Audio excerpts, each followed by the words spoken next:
Halo semuanya, aku Dia, Aku Dwita. Di sini kita lagi persiapan untuk berangkat ke kampung adat Miduana. Kita di sini sudah kumpul di jam 4 pagi. Nah, di sini kita sedang ada di perjalanannya menuju ke kampung adat Miduana. Ini adalah pemandangan yang ada di Cianjur. Tak terasa perjalanan kita sudah sampai di tempat peristirahatan Ciwidey. Setelah beristirahat, kita di sini lanjut untuk menuju perjalanan ke kampung adat Miduana. Kita disuguhi oleh pemandangan-pemandangan kebun teh, lalu bukit-bukit, dan juga ini jalanan yang berlika-liku sekali.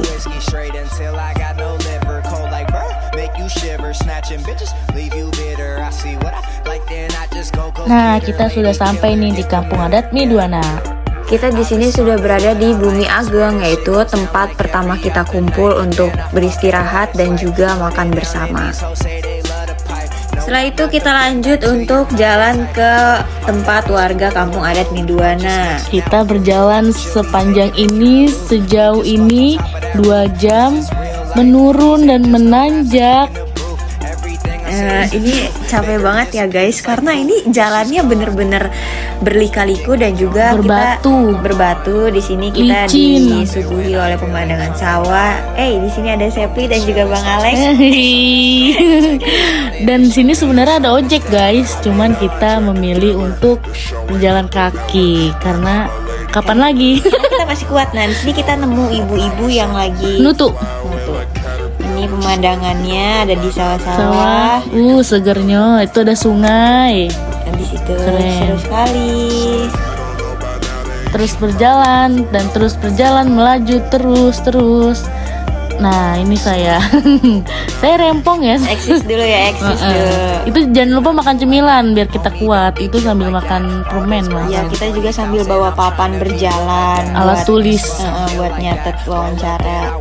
Dan minum guys, jangan lupa minum. Terus kita terus berjalan dan kita menemukan trek ini benar-benar melelahkan guys. Jalannya berbatu-batu tuh, belok-belok juga. Akhirnya kita sampai. Nah, di sini adalah video dokumentasi. Kita sedang mewawancarai Ibu Maryani. Assalamualaikum warahmatullahi wabarakatuh. Perkenalkan, nama saya Dia Safila Zafir dengan NPM 2410631080 dari kelas 2D. Dan di sini saya akan menyampaikan hasil wawancara di Kampung Adat Miduana dengan materi proses penguburan.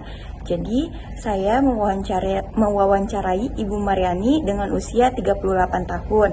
Berikut adalah hasilnya. Jadi, yang pertama saya mewawancarai di kampung adat Miduana, apakah yang memandikan jenazah itu oleh siapa? Jawabannya adalah dimandikan oleh warga setempat dan juga tidak ada pemandi khusus.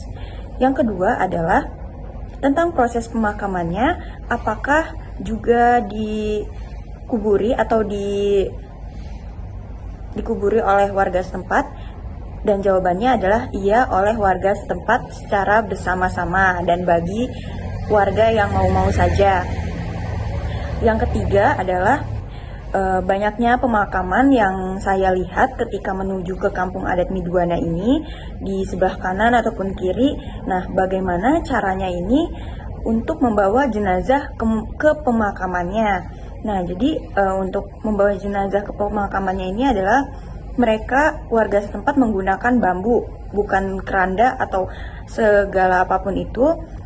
Jadi mereka menggunakan bambu, lalu membawa jenazah tersebut ke atas. Ke atas tuh maksudnya untuk naik lagi ke atas, bukan turun ke bawah, tapi naik lagi ke atas. Dan itu digotong secara bersama-sama warga setempat tersebut. Dan pertanyaan keempat yaitu adalah di kampung adat Midua ini apakah rata-rata beragama Islam? Ya, tentu saja beragama Islam. Dan apakah memandikan jenazah ini sesuai syariat Islam atau ada adat sendiri di kampung tersebut? Ternyata tidak ada adat lain dari kampung tersebut. Jadi Itu saja yang saya wawancara untuk materi proses pemakaman di Kampung Adat Midwana. Kurang lebihnya mohon maaf apabila ada kesalahan maupun kekurangan. Wassalamualaikum warahmatullahi wabarakatuh. Assalamualaikum warahmatullahi wabarakatuh. Perkenalkan, saya Dwita Nurmarita dengan NPM 241063 1080 140 kelas 2D. Dan di sini saya akan memaparkan hasil wawancara di Kampung Adat Midwana dengan materi proses kematian. Saya mewawancarai Ibu Maryani dengan usia 38 tahun. Berikut adalah hasilnya. Yang pertama, saya bertanya, setelah meninggal, apakah ada tahlilan yang biasanya berjumlah 7 hari atau 40 hari? Ya, ada, tetapi hanya 7 hari saja. Mengapa demikian? Dikarenakan masyarakat di Kampung Adat Midwana memiliki keyakinan bahwa doa yang dipanjatkan pada hari ke-7 dapat membantu arwah dalam perjalanan mereka di alam setelah meninggal. Tahlilan juga menjadi momen untuk memperkuat ikatan sosial antar warga di mana mereka saling mendukung dalam masa duka. Pertanyaan kedua, tempat tahlilan apakah di masjid atau di rumah warga yang sedang berduka? Beliau menjawab di masjid. Mengapa demikian? Dikarenakan masjid sebagai pusat kegiatan keagamaan di Kampung Adat Midwana karena menyediakan tempat yang layak dan nyaman untuk berkumpul. Mengadakan tahlilan di masjid juga memungkinkan partisipasi lebih banyak warga, sehingga doa yang dipanjatkan menjadi lebih khusyuk dan kolektif. Lanjut, pertanyaan ketiga, saya bertanya, ketika tahlilan, apakah warga tersebut membawa buah tangan atau hanya ngaji saja? Beliau menjawab, hanya ngaji saja. Mengapa demikian? Dikarenakan kegiatan ini menekankan pada aspek spiritual dan penghormatan kepada almarhum, di mana doa dan zikir menjadi inti dari acara. Tidak membawa buah tangan, mencerminkan kesederhanaan dan keseriusan dalam mendoakan, serta menjaga suasana duka agar tetap khusyuk. Tahlilan di Kampung Adat Midwana mencerminkan nilai-nilai budaya dan keagamaan yang kuat. Dengan mengadakan tahlilan di masjid dan fokus pada doa, masyarakat menunjukkan rasa hormat dan dukungan kepada keluarga yang berduka, serta memperkuat ikatan sosial di antara mereka.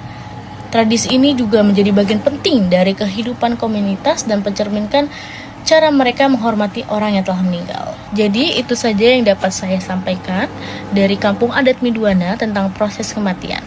Terima kasih, kurang lebihnya mohon maaf. Wassalamualaikum warahmatullahi wabarakatuh. Ini adalah tempat tinggal Ibu Maryani. Ini foto dokumentasi bersama Ibu Maryani. Selesai sudah wawancara kita balik lagi menuju ke Bumiagang. Ke Bumiagang, dan juga ini cuacanya lagi hujan ya. Jalannya begitu becek dan berbelok.